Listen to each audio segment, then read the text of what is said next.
सीतारमण जी ने बिहार को बजट में बड़ा योगदान रहा।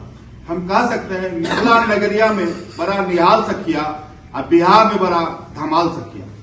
आपने मिथिला का साड़ी पहनकर सीतारमण जी ने बजट सत्र के दौरान, चाहे हमारे मुख्यमंत्री दिल्ली के नवनियुक्त रेखा गुप्ता ने साड़ी पहनकर, मिथिला की साड़ी पहनकर जाने का काम किया।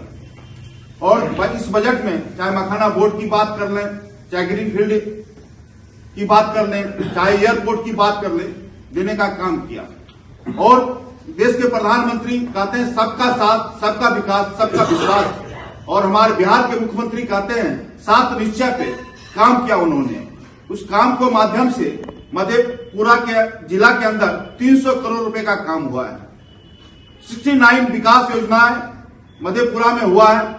खेल मैदान का उद्घाटन हुआ, ITI का बनाने का काम हुआ, अल्पसंख्यक आवासीय विद्यालय बनाने का काम हुआ, सिंहेश्वर धाम मंदिर का काम हुआ, चौसा प्रखंड ग्रिड सब स्टेशन बनाने का काम हुआ, मधेपुरा नगर क्षेत्र में स्थित ऑडिटोरियम आधुनिकीकरण करने का काम हुआ।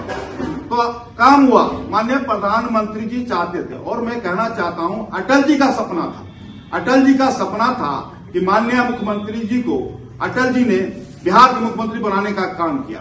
और बिहार की जनता के आशीर्वाद से बिहार के मुख्यमंत्री लगातार 20 सालों से मुख्यमंत्री हैं। 2025 में फिर हमारा जो विजन है कि माननीय मुख्यमंत्री जी के नेतृत्व में हम लोग चुनाव लड़ेंगे, माननीय मुख्यमंत्री जी के नेतृत्व में काम करेंगे, विकसित बिहार बनाने का काम हम लोग करेंगे। माननीय प्रधानमंत्री ने मधेपुरा में आवास योजना के माध्यम से लगभग 98,000 ग्रामीण क्षेत्रों में हम लोगों ने आवास बनाने का काम किया। उसके बाद शहरी क्षेत्रों में लगभग 9,084 घर बनाने का काम किया।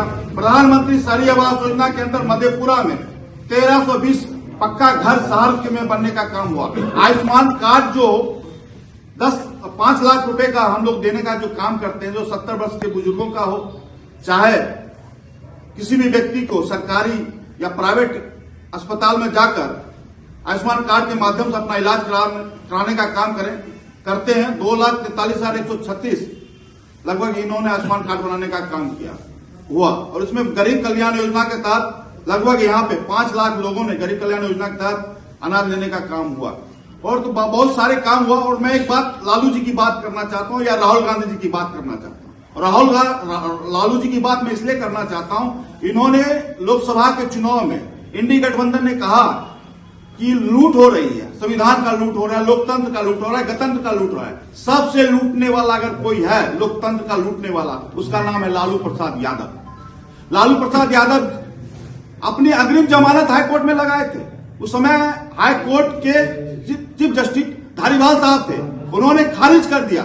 और गणतंत्र को लूटते हुए राज्यपाल साहब को लगभग 38 दिन लग गया था FIR दर्ज करने पर लालू जी पर। तो लालू जी कहते थे मैं इस्तीफा नहीं दूंगा, फांसी चढ़ जाऊंगा, लेकिन इस्तीफा नहीं दूंगा। इसलिए हम कहना चाहते हैं कि 15 साल उनके कार्यकालों को इसलिए बताना चाहते हैं कि आज की पीढ़ी को हम संस्कृति और सभ्यता, अपने इतिहास को बताना है। इसीलिए हम लालू जी की बात बार बार करते हैं। और हमेशा हम लोग जो संकल्प लिए हैं 2020 में, उस संकल्प को पूरा करने का काम माननीय नीतीश कुमार जी के नेतृत्व में बिहार ने किया है। संकल्प को पूरा हुआ है और श्वेत पत्र के माध्यम से हम लोग बताने का काम करते हैं। और मैं कहना चाहता हूं राहुल गांधी जी 2 बार आए यहाँ पे, लोकसभा चुनाव में तो 1 बार भी नहीं आए, 2 बार लोकसभा के चुनाव में बिहार में आए और जाति जनगणना की बात कही।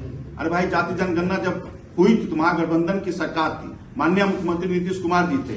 और मैं उस राहुल गांधी जी की बात करना चाहता हूं जिसने अपने ही पूर्व प्रधानमंत्री के अध्यादेश फाड़ने का काम किया, अपने ही पूर्व प्रधानमंत्री को जलील करने का काम किया, जो सुप्रीम कोर्ट का आदेश था। तो वो है राहुल गांधी, वो है इंडी गठबंधन। तो मैं आपके चैनल के माध्यम से, आप लोगों के माध्यम से जनता को कहना चाहता हूं कि एक तरफ इंडी गठबंधन है, एक तरफ एनडीए है, जो विकसित बिहार बनाने का सपना माननीय प्रधानमंत्री जी ने रखा है, माननीय मुख्यमंत्री जी ने रखा है, उस सपने को साकार करना है। चलिए, धन्यवाद। मनीष यादव नाम है ना? हाँ, 1 मिनट और वो कहा